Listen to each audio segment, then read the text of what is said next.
Allahu Akbar, Allahu Akbar. Kewarisan janin yang ada dalam kandungan. Jadi jemaah yang muliakan oleh Allah Subhanahu wa taala, sebagai kasus ketika seorang suami meninggal dunia,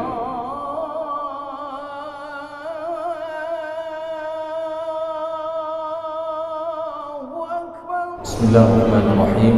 Assalamualaikum warahmatullahi wabarakatuh. Alhamdulillah alladzi bi ni'matihi tatimmu shalihat wa bi fadlihi tatanazzalu al-barakat wal khairat wa bi tawfiqihi tatahaqqaqu al-maqasid wal ayat. Asyhadu an la ilaha illallah wa asyhadu anna Muhammadar Rasulullah.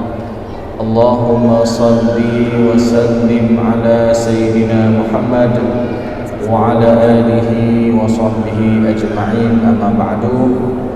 Kaum muslimin dan kaum muslimat, sidang jamaah salat maghrib yang dimuliakan oleh Allah Subhanahu wa taala, serta seluruh pendengar Radio Baitur Rahman, Radio RRI dan radio swasta yang lainnya dimanapun Anda berada. Pertama-tama marilah kita memanjatkan puji dan syukur kita kepada Allah Subhanahu wa taala yang masih memberikan kita nikmat iman, nikmat sehat, dan juga nikmat kesempatan untuk bisa melangkahkan kaki kita menuju ke rumah Allah yang kita cintai ini, dalam rangka kita melaksanakan salat fardu berjamaah di rumah-rumah Allah. Karena jemaah yang dimuliakan oleh Allah Subhanahu wa taala, keutamaan salat berjamaah itu sangat luar biasa. Tidak hanya kita mendapatkan pahala 27 derajat, bahkan orang yang berjalan dari tempat tinggalnya menuju ke rumah Allah, satu langkahnya diangkat derajat kita dan satu langkahnya diampuni dosa-dosa kita. Dan tidak hanya itu juga jemaah yang dimuliakan oleh Allah Subhanahu wa taala, ketika kita berwudu dari tempat tinggal kita, maka setiap tetesan air wudu yang jatuh dari ujung kuku kita ini juga menjadi asbab digugurkan dosa-dosa kita. Maka oleh karena itu jemaah yang dimuliakan oleh Allah Subhanahu wa taala, kita istiqamah untuk terus melaksanakan salat wajib kapanpun dan dimanapun kita berada di rumah-rumah Allah. Salawat dan salam tak lupa pula kita sampaikan kepada Nabi Muhammad SAW, Rasulullah sebagai qudwah hasanah, Rasulullah sebagai suri tauladan yang baik yang patut kita contohi dalam kehidupan kita sehari-hari. Jemaah yang dimuliakan oleh Allah Subhanahu wa taala, alhamdulillah kita telah memasuki tahun baru Hijriah. Tepatnya hari ini kita berada di tanggal 2 Muharram 1446 Hijriah. Jadi momen kita memasuki tahun baru Hijriah ini, kita berbanyak melakukan muhasabah terhadap diri kita, banyak-banyak melakukan perbaikan-perbaikan terhadap diri kita. Setelah kita ketahui kekurangan-kekurangannya, setelah kita mengetahui kesalahan-kesalahan kita, kita istighfar kepada Allah, wa amila lima ba'dal maut, dan kita beramal soleh untuk hari setelah kematian. Kita beramal soleh untuk hari yang kekal abadi, dan kita beramal soleh untuk hari yang tiada manfaat harta dan juga anak-anak kita, melainkan amal kebaikan yang pernah kita bina selama kita hidup di dunia. Maka oleh karena itu jemaah yang dimuliakan oleh Allah Subhanahu wa taala, sebagaimana juga menjadi kajian rutin kita, setiap Senin malam kita membincangkan tentang permasalahan seputar problematika pembagian harta warisan, hibah dan wasiat di dalam Islam.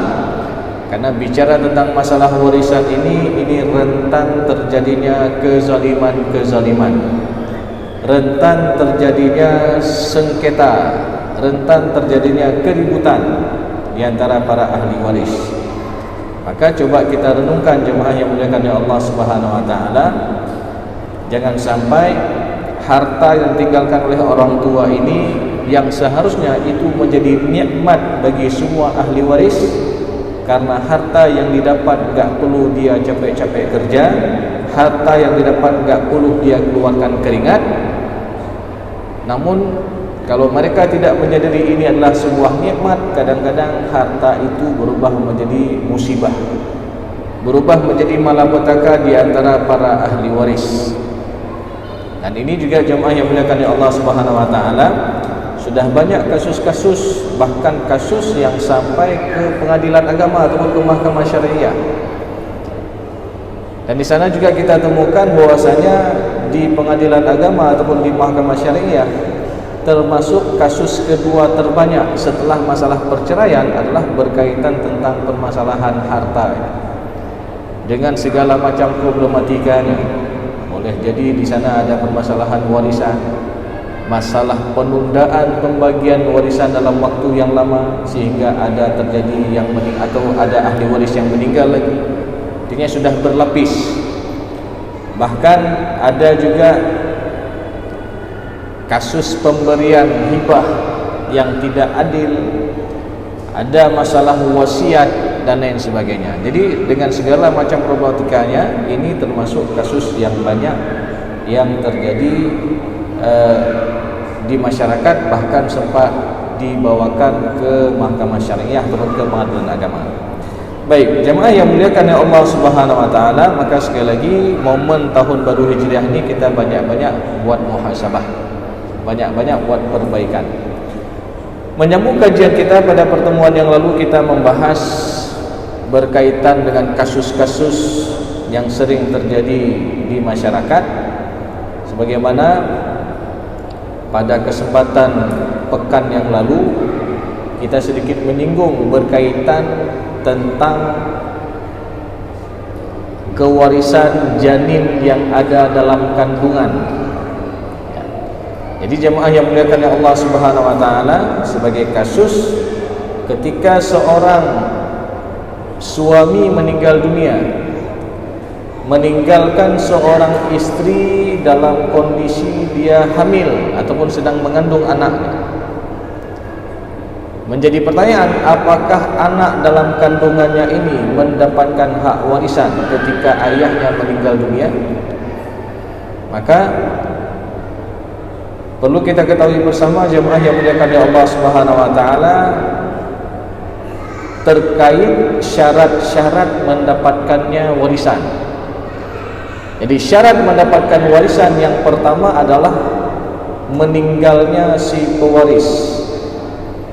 Jadi pewaris itu harus meninggal dunia. Itu syarat yang pertama. Maknanya apa? Kalau ada orang masih hidup, dia kasih harta kepada anak-anaknya, apalagi misalkan ada ungkapan yang mengatakan, saya sudah bagi harta buat anak-anak semua, saya sudah memfaraidkan harta saya kepada anak-anak semua, dengan harapan nanti kalau saya meninggal dunia gak ribut-ribut lagi anak. Jadi ahli warisnya ini gak ribut-ribut lagi. Maka kalau diungkapkan seperti itu, secara fikih ada yang salah. Ada tidak memenuhi ataupun tidak memenuhi syarat. Apa syaratnya? Harus meninggalnya si pewaris. Karena kalau ada orang bagi-bagi harta semasa hidup, itu dikategorikan sebagai hibah ataupun wasiat. Jadi nanti ada istilah hibah, wasiat dan warisan. Maka tiga istilah ini adalah memiliki tiga konsekuensi hukum yang berbeda. Jadi ketika kita sampaikan dengan secara hibah, nanti konsekuensinya ada perbedaan dengan wasiat. Bicara tentang masalah warisan juga di sana ada aturan mainnya. Maka jemaah yang dimuliakan oleh Allah Subhanahu wa taala, ini yang perlu kita garis bawahi, bahwasanya bicara tentang syarat yang pertama tadi adalah meninggalnya si pewaris, dan syarat yang kedua hidupnya ahli waris ketika meninggalnya si pewaris. Jadi ahli waris itu harus hidup ketika meninggal pewaris. Nah, hidupnya ini bagaimana? Maka para ulama menjelaskan hidupnya ini secara hakiki, maknanya benar-benar ahli warisnya itu masih hidup, kita lihat sendiri ataupun kita disampaikan dengan berita yang siqah, yang bisa dipercaya bahwasanya ada ahli warisnya yang masih hidup, ataupun dengan ketetapan hukum nanti hakim yang menetapkan bahwasanya dianggap si ahli warisnya ini dianggap masih hidup. Ini contoh terkait tentang kewarisan orang yang hilang ataupun yang putus berita, enggak ada kabar. Misalkan seorang orang tua meninggal dunia, dia punya beberapa orang anak, tapi ada satu anak ini sudah merantau keluar dan enggak ada kabar berita, maknanya putus berita ataupun putus hubungan dengan ahli waris yang lain, dengan saudara-saudara yang lain. Enggak tahu apakah dia dianggap masih hidup ataupun sudah meninggal dunia. Maka dalam hal ini harus ada putusan hakim. Ya, enggak boleh kita langsung mengatakan oh dia enggak dapat lagi karena dia sudah merantau keluar, enggak ada kabar berita lagi, nya hanali hana merempot. Enggak boleh. Jadi ada aturan mainnya. Kemudian jemaah yang muliakan ya Allah Subhanahu wa taala, juga para ulama menambahkan hidupnya ahli waris secara takdiran, secara perkiraan. Bagaimana itu? Ini terkait janin yang ada dalam kandungan. Maka oleh karena itu jemaah yang muliakan ya Allah Subhanahu wa taala, sebagaimana kasus yang kita sampaikan tadi, meninggal seorang suami, meninggalkan seorang istri yang sedang mengandung, katakanlah anak dalam kandungan ini anak pertama, usianya sudah 5 atau 6 bulan, meninggal ayahnya. Ya, ataupun kalau kita lihat dari gambaran umum, seorang suami meninggal dunia, meninggalkan istri yang sedang mengandung, dan almarhum suami ini dia punya saudara kandung. Maka dalam hal ini jemaah yang muliakan ya Allah Subhanahu wa taala, enggak boleh serta-merta saudara kandungnya ini ataupun walinya ini langsung minta harta, langsung minta bagi. Mana hak saya, hak wali ini? Kan almarhum enggak ada anak, maknanya enggak ada anak yang hidup.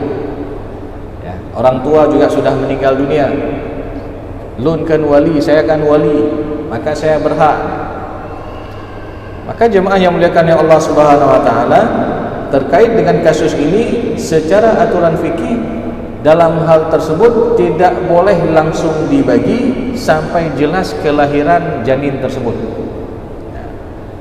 Jadi harus ditunggu sampai kelahiran. Berarti kalau misalkan 5 bulan lah, meninggal suami, meninggalkan seorang istri yang sedang mengandung 5 bulan, berarti kurang lebih harus dia tunggu 4 bulan lagi sampai jelas kelahiran ini. Ya. Jadi enggak boleh langsung dia minta ataupun saudara kandung daripada almarhum minta hak lun hak wali. Ya, lun berlepeng. Oh, tunggu dulu. Bicara masalah warisan ada aturan mainnya, enggak boleh langsung minta-minta. Ya. Maka dalam hal ini harus ditunggu sampai jelas kelahirannya tersebut. Maka kata para ulama dalam hal ini, karena kewarisan janin dalam kandungan ini tidak diketahui dengan pasti apakah yang ada dalam rahim istrinya ini anak laki-laki ataupun anak perempuan, ataupun kembar laki-laki dan perempuan, ataupun kembar perempuan 2 orang, ataupun meninggal dunia. Lalu kalau ada yang mengatakan, Ustaz, kan sekarang sudah ada alat canggih, ada USG yang 4G, bahkan ada yang 5G, melihat apakah jenis kelamin anak yang ada dalam kandungan ini. Maka dalam hal ini jemaah yang muliakan ya Allah Subhanahu wa taala, itu hanya sebatas prediksi saja. Karena bicara terkait dengan apa yang terdapat dalam rahim seseorang itu adalah ilmunya Allah. Maka dalam surat Luqman ayat yang terakhir, Allah Subhanahu wa taala menyebutkan, innallaha 'indahu 'ilmus sa'ah wa yunazzilul ghaitha wa ya'lamu ma fil arham wa ma tadri nafsun madza taksibu ghada wa ma tadri nafsun bi ayyi ardin tamut. Jadi ada 5 ilmu Allah ini. Yang pertama, pengetahuan berkaitan kapan datangnya hari kiamat. Itu semata-mata ilmu dari Allah. Kita nggak tahu. Yang hanya kita tahu mungkin secara tanda-tanda. Oh, ada tanda-tanda hari kiamat. Tapi kapan pastinya, itu adalah ilmu Allah. Wa yunazzilul ghaitha, dan berkaitan dengan turunnya hujan, ini juga ilmu Allah. Kita hanya sebatas prediksi, walaupun sekarang sudah ada BMKG yang bisa memprediksi cuaca dan sebagainya. Jadi itu hanya sebatas prediksi, jemaah yang dimuliakan oleh Allah SWT. Maka kalau enggak mungkin ada pepatah yang mengatakan mendung tak berarti hujan. Ya. Barangkali ketika mendung belum tentu hujan, ataupun ketika cerah tiba-tiba turun hujan. Maka ini adalah semata-mata ilmu daripada Allah Subhanahu wa taala. Wa ya'lamu ma fil arham, dan Allah yang mengetahui apa yang ada dalam rahim seseorang, apa laki-laki ataupun perempuan dan seterusnya. Maka dalam kasus janin yang ada dalam kandungan seorang istri dari yang meninggal dunia, maka ini harus ditunggu sampai jelas kelahirannya. Walaupun secara prediksi kita boleh mengira-ngira, kita hitung-hitung. Yang pertama, prediksi yang pertama, kalau lahirnya laki-laki. Jadi kalau lahirnya laki-laki, dari harta peninggalan almarhum suami, di sana ada hak istri sebesar 1/8 secara hak faraidnya. Kemudian sisanya semua menjadi hak milik daripada anak laki-laki ataupun bayi laki-laki yang baru lahir ini. Sedangkan walinya tadi terhalang dengan anak laki-laki tersebut. Jadi enggak boleh wali langsung ambil. Barangkali nanti lahir anak laki-laki. Maka kalau setelah duluan diambil kemudian lahir anak laki-laki, maka walinya ini kewajibannya untuk mengembalikan harta anaknya. Kalau tidak, berarti dia telah memakan hak anak yatim. Karena bicara tentang masalah hak anak yatim ini jangan kita anggap remeh. Allah Subhanahu wa taala langsung berfirman dalam surat An-Nisa ayat ke-10, innallaha, ataupun ketika Allah Subhanahu wa taala berfirman, innal ladzina ya'kuluna amwalal yatama zulman, sesungguhnya orang-orang yang memakan harta anak yatim secara zalim, innama ya'kuluna fi butunihim nara, itu sama dengan dia telah memakan bara api dalam perutnya. Jadi memakan di sini bukan dalam artian memakan secara tekstual begitu saja memakan, tapi ketika ada seorang wali menahan harta ataupun dia hanyutkan harta ataupun dia bakar harta anak yatim, kan karena ada yang mengatakan, oh saya enggak makan, saya cuma bakar aja harta ini. Ini sama juga. Ya. Jadi ketika dia memakan harta anak yatim, ya, itu sama dengan dia memakan bara api dalam perutnya.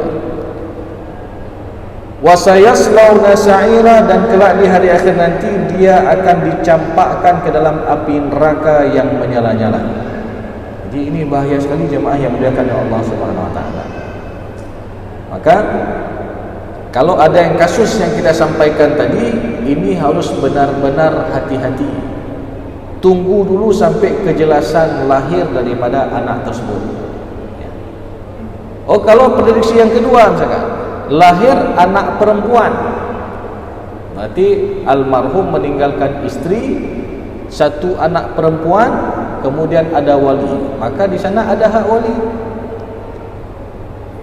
Secara porsinya istri mendapatkan bagian 1/8, kemudian untuk satu anak perempuan bayi yang baru lahir ini, anak perempuan ini dia dapat bagian setengah, karena dalil anak perempuan itu dapat setengah kalau satu orang dalam surat An-Nisa ayat ke-11, wa in kanat wahidatan falahan nisfu, kalau hanya seorang anak perempuan semata wayang ahli warisnya, maka dia dapat bagian setengah daripada harta orang tuanya yang meninggal dunia. Nah, 1/8 untuk istri, setengah untuk anak perempuan satu orang, sisanya di sana baru ada hak walinya. Ini kalau lahirnya perempuan. Prediksi yang ketiga, kalau lahirnya anak perempuan kembar 2 orang, jadi kembar 2 orang, maka untuk istrinya dapat bagian 1/8, untuk 2 orang anak perempuan bukan lagi dapat setengah dia, karena sudah lebih dari 1 orang, maka porsinya dapat bagian 2/3. Ats-tsulutsani fa in kunna nisaa'an fawqa thnataini falahunna tsulutsa ma tarak. Jadi kalau almarhum meninggalkan keturunan lebih dari 1 anak perempuannya, tidak ada anak laki-laki, maka bagian mereka dapat porsi 2/3. Baru nanti sisanya ada hak wali. Nah, nanti prediksi yang keempat, kalau lahir kembar 1 laki-laki 1 perempuan,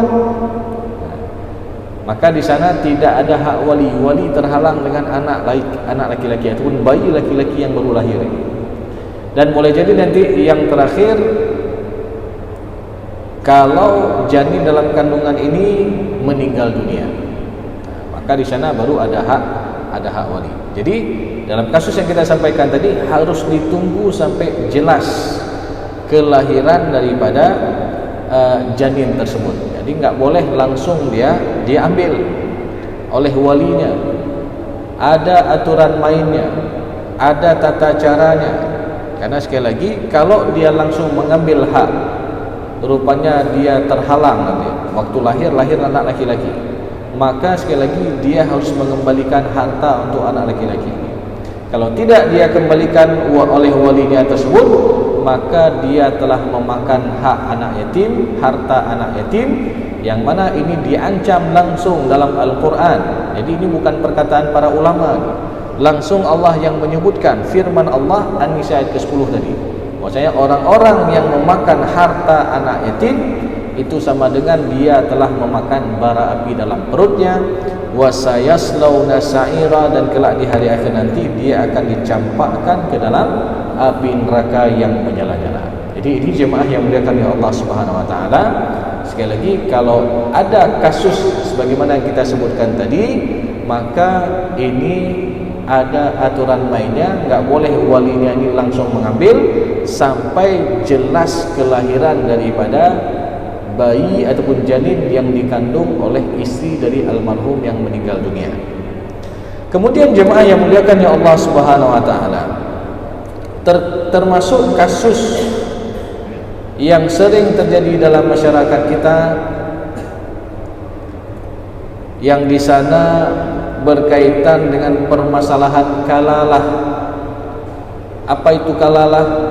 Ketika seorang meninggal dunia, enggak ada keturunan dan enggak ada lagi orang tua, tapi dia punya saudara dan saudari kandung. Ya.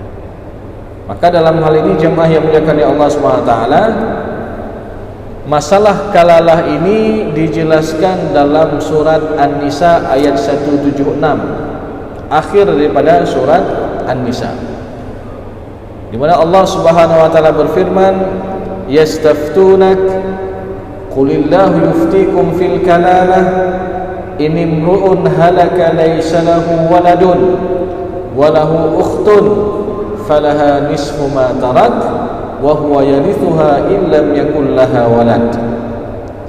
Jadi ketika mereka bertanya kepadamu wahai Muhammad tentang permasalahan kalalah, jadi qulillahu yuftikum fil kalalah, maka Allah memberikan fatwa tentang permasalahan kalalah tersebut. Apa itu kalalah? Inimru'un halak laisa lahu walad. Jadi ketika seorang meninggal dunia, dia tidak memiliki keturunan dan enggak ada lagi orang tua, walahu ukhtun, tapi almarhum ini punya adik perempuan 1 orang. Maka untuk 1 orang adik perempuan daripada almarhum ini, berarti almarhum meninggalkan saudari perempuan kandung 1 orang. Dia mendapatkan bagian nisfu ma tarak, setengah. Jadi kalau ada orang meninggal dunia, enggak ada keturunan, enggak ada lagi orang tua, maka ada adik kandung 1 orang perempuan. Maka untuk adik kandung perempuan 1 orang ini, dia dapat bagian nisfu ma tarak, dengan syarat satu orang saja, enggak boleh lebih. Kalau lebih lain lagi bagiannya, ya. Jadi hanya saudari kandungnya semata wayang satu orang. Wa huwa yarithuha illam yakul laha walad. Fa in kanat tasnataini falahuma thulutsani mimma tarak. Lalu bagaimana kalau almarhum yang meninggal dunia ini punya kakak dan adiknya 2 orang ke atas, ya. Dan enggak ada yang laki-laki, perempuan semua. Jadi almarhum yang meninggal dunia ini enggak ada keturunan dan enggak ada orang tua.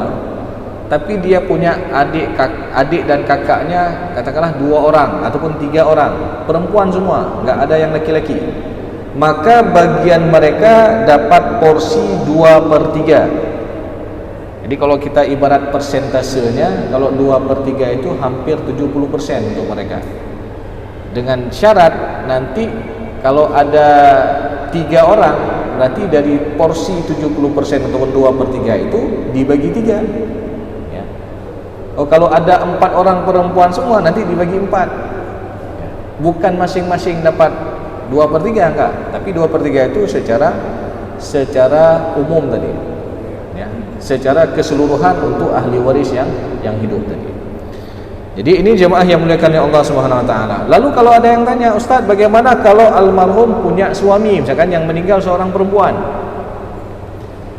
Seorang meninggal dunia meninggalkan suami, dan dari setelah mereka menikah belum ada keturunan. Orang tua juga sudah duluan meninggal dunia. Jadi seorang istri meninggal dunia, meninggalkan seorang suami, kemudian keturunan tidak ada, orang tua pun tidak ada. Almarhumah ini punya adik perempuan 1 orang. Maka berapa porsi mereka? Jadi untuk suami, dia mendapatkan bagian setengah dari harta yang ditinggalkan oleh almarhumah istrinya. Dari mana kita tahu dia dapat bagian 1/2 ataupun setengah? Dalam surat An-Nisa ayat ke-12. Walakum nisfu ma taraka azwajukum illam yakul lahunna walad. Jadi untuk suami mendapatkan bagian nisfu, setengah daripada harta yang ditinggalkan oleh almarhumah istrinya, jikalau almarhumah istrinya ini tidak ada keturunan. Baik itu keturunan dari suami ini ataupun dari suami sebelumnya, misalkan. Karena ada kasus juga. Jadi seorang menikah, seorang perempuan menikah dengan suami yang pertama, ada anak. Meninggal suami pertama, si perempuan ini menikah lagi. Ketika menikah lagi, enggak ada keturunan dengan suami yang keduanya ini. Meninggal istrinya ini, si perempuan ini meninggal dunia. Nah, berarti almarhum ataupun almarhumah meninggalkan anak dari suaminya yang dulu dan juga ada suami yang sekarang. Jadi berapa porsinya untuk suami sekarang ini ataupun suami yang apa namanya, yang dicerai mati lah, kalau dalam bahasa hukumnya, ataupun yang ditinggal mati oleh almarhum, maka dia mendapatkan bagian 1/4. Lalu kalau ada yang mengatakan, kenapa dia dapat 1/4? Kan nggak ada anak nih dari hubungan mereka. Ya, walaupun dari hubungan suami istri ini yang kedua ini nggak ada anak, tapi dia punya anak dari yang dulu.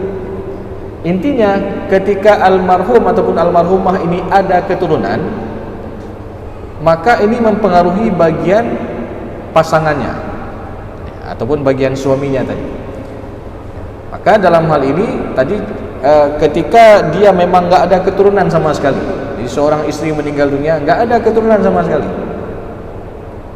maka dalam hal ini untuk suami dapat bagian 1/2 berdasarkan An-Nisa ayat ke-12. Kemudian untuk saudari perempuan kandung itu juga dapat bagian setengah, ya. Jadi setengah untuk suami, setengah lagi untuk saudari perempuan kandung, dengan syarat jumlahnya hanya 1 orang saja. Jadi ini jemaah yang muliakan Allah SWT, dan dalil saudari perempuan kandung ini dalam surat An-Nisa ayat 176 tadi, tentang permasalahan kalalah. Jadi kalalah ini sekali lagi ketika seorang meninggal dunia nggak ada keturunan dan nggak ada orang tua, tapi dia punya adik perempuan, ukhtun, ya, ataupun saudari perempuan kandung daripada almarhum ini, maka dia dapat bagian setengah kalau dia sendiri. Jadi habis tadi, untuk suami dapat setengah, untuk saudari kandung ataupun adik kandung yang perempuan juga dapat setengah. Lalu bagaimana kalau ada kasus yang sama misalkan, tapi jumlah saudari kandungnya lebih dari satu, ya. Untuk suami, tadi seorang istri meninggal dunia meninggalkan seorang suami dan ada 2 orang saudari perempuan kandung. Jadi almarhumah ini punya kakaknya 2 orang perempuan, dua-dua, nggak ada saudara laki. Jadi untuk suami tetap dia dapat porsi setengah, karena almarhumah ini nggak ada keturunan dan nggak ada lagi orang tua, sudah duluan meninggal dunia. Jadi suami dapat bagian setengah. Untuk 2 orang saudari perempuan kandung dapat bagian 2/3, karena ada lebih dari satu. Nah, dalam perhitungannya jemaah yang muliakan ya Allah SWT, tadi kalau contoh yang pertama, kalau setengah-setengah kan habis. Setengah untuk suami, setengah untuk saudari perempuan kandung, habis harta. Ini kalau kita hitung, satu suami dapat bagian setengah, sedangkan untuk 2 saudari perempuan kandung dapat bagian 2/3. Maknanya kalau kita persentasekan, untuk suami dapat 50%, kan setengah 50%, ya. Untuk 2 orang saudari perempuan kandung dapat 2/3, kurang lebih hampir 70%. Kan kalau lebih dari 100, sudah lebih dari 100%, enggak cukup harta. Maka ini bagaimana cara hitungnya? Dan ini pernah terjadi jemaah yang muliakan ya Allah Subhanahu wa taala, di masa Khalifah Umar bin Khattab. Jadi ketika itu ada kasus sama persis bagaimana kita sebutkan tadi. Jadi seorang meninggal dunia meninggalkan seorang suami dan ada 2 orang saudari perempuan kandung. Jadi untuk suami dapat bagian setengah, untuk 2 saudari perempuan kandung dapat bagian 2/3.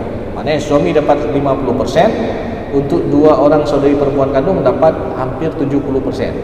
Masalahnya enggak cukup harta, ini bagaimana? Ya. Lalu ketika di masa Khalifah Umar bin Khattab itu, si suaminya ini bersikeras. Dia mengatakan kepada Umar bin Khattab, "Ya Amirul Mukminin, bagian saya ini setengah, karena bagian saya diatur dalam surat An-Nisa ayat ke-12, maknanya 50%. Jadi kalau ada harta misalkan 100, berarti 50 buat saya." Nah, satu lagi, 2 saudari perempuan kandung ini juga bilang sama Umar bin Khattab, "Ya Amirul Mukminin, bagian kami ini 2 saudari perempuan kandung daripada almarhum adik kami yang meninggal dunia ini dapat 2/3, 70%. Ya. Dan kami juga ada dalil dalam Al-Quran, An-Nisa 176. Ya. Maka ketika itu Umar bin Khattab bingung. Lalu beliau sempat mengatakan bahwasanya, "Demi Allah, saya tidak mengetahui mana di antara kalian yang saya lebih dahulukan dalam membaginya. Kalau saya duluan membagikan hak untuk suami yang mendapatkan bagian setengah 50% tadi, maka akan berkurang bagian untuk 2 saudari perempuan kandung 70%. Kalau lebih saya dahulukan untuk saudari perempuan kandung 2 orang tadi 70%, kan sisanya tinggal 50% deh. Ya, kan hansip, sedangkan suami dapat setengah. Maka dalam hal ini ketika itu Umar bin Khattab memanggil para sahabat-sahabat yang lain, termasuk Ibnu Abbas, kemudian Zaid bin Sabit dan lain sebagainya, merundingkan tentang masalah ini, karena ini dua-duanya ada dalil dalam Al-Quran. Ya. Akhirnya diambillah jalan pintas dengan dikurangi bagian mereka secara bersama-sama. Jadi bagian suami dikurangi, bagian 2 saudari perempuan kandung juga sama-sama kurang, agar pas nanti. Ya. Jadi kalau kita hitung secara persentasenya, misalkan ada harta kurang lebih ada 700 juta misalkan, kan kalau diambil setengah untuk suami berarti 350 ya, 350. Kemudian kalau diambil untuk dua saudari perempuan kandung 2/3 dari 700 juta, hampir 460 sekian ya. Berarti kan nggak cukup harta nih. Harta 700, sedangkan hak porsi masing-masing ahli waris sudah 700 lebih ya. Maka dalam hal ini diambil jalan tengah dengan dinaikkan asal masalah. Jadi kalau kita belajar perhitungan dalam masalah warisan itu, ketika kita ketahui bagian masing-masing ahli waris, oh suami dapat bagian 1/2, dua saudari perempuan kandung dapat bagian 2/3, kita lihat penyebutnya 2 dan 3. Maka penyebutnya ini 2 dan 3 berarti 6 yang habis dibagi. 6 ini sebagai asal masalah ataupun pembagi. Maka 6 dibagi 1/2 untuk bagian suami, berarti suami dapat 3 bagian. Kemudian 6 dibagi 2/3, nanti hasilnya 4. Berarti pembaginya 6, bagian untuk ahli waris 3 dan 4, totalnya tuh 7. Kan hansip, pembagi 6, bagian untuk ahli waris 7. Maka akhirnya para ulama menyimpulkan 7 inilah sebagai pembagi untuk mereka ya, biar sama-sama habis harta. Jadi akhirnya suami dapat bagian 3, suami dapat 3 bagian, perempuan dapat 2 saudari perempuan kandung dapat 4 bagian. Jadi dari total harta 700 juta itu berarti suami dapat bagian 300 juta, yang seharusnya dia dapat 350 dari 700 itu, dia dapat 300. Untuk 2 orang saudari perempuan kandung dari 460 sekian juta, dia dapat hanya 400 juta dibagi 2. Nah, jadi ini diambil jalan tengah. Dan ini termasuk ijtihad dalam permasalahan pembagian harta warisan. Maka oleh karena itu jemaah yang muliakan ya Allah Subhanahu wa taala, jangan sampai ini kadang-kadang terjadi kasus di masyarakat. Ya. Sama-sama ngotot nih. Ustaz, bagian saya ada dalam Al-Qur'an, Ustaz. Setengah, suaminya bilang. Nanti dua orang saudari perempuan kandung dari almarhum yang meninggal dunia, dia bilang juga, Ustaz, bagian saya ini 2/3 nih dalam Al-Quran surat An-Nisa 176. Saya nggak mau kurang. Nah, ini jadi masalah ya. Maka kita lihat solusinya, yang mana solusinya sudah ada ijma' daripada para masa sahabat yang menjelaskan tentang kasus yang demikian ya. Jadi jemaah yang muliakan ya Allah SWT, walaupun kita lihat secara sekilas masalah warisan ini adalah masalah yang khilafiyahnya hanya sedikit ya, dalam masalah-masalah tertentu, tapi secara umum pembagian warisan ini jelas porsi bagiannya di dalam Al-Quran. Ada yang dapat setengah, 1/2, 1/3, 1/4, 1/6 dan 1/8. Maka jemaah yang muliakan ya Allah SWT, tentu bagian-bagian ini bukan ditentukan oleh para ulama, bukan juga ditentukan oleh para nabi, tapi langsung datang daripada Allah Subhanahu wa taala. Maka oleh karena itu penting bagi kita untuk mempelajari ilmu ini, jangan sampai kita salah dalam membagikan harta.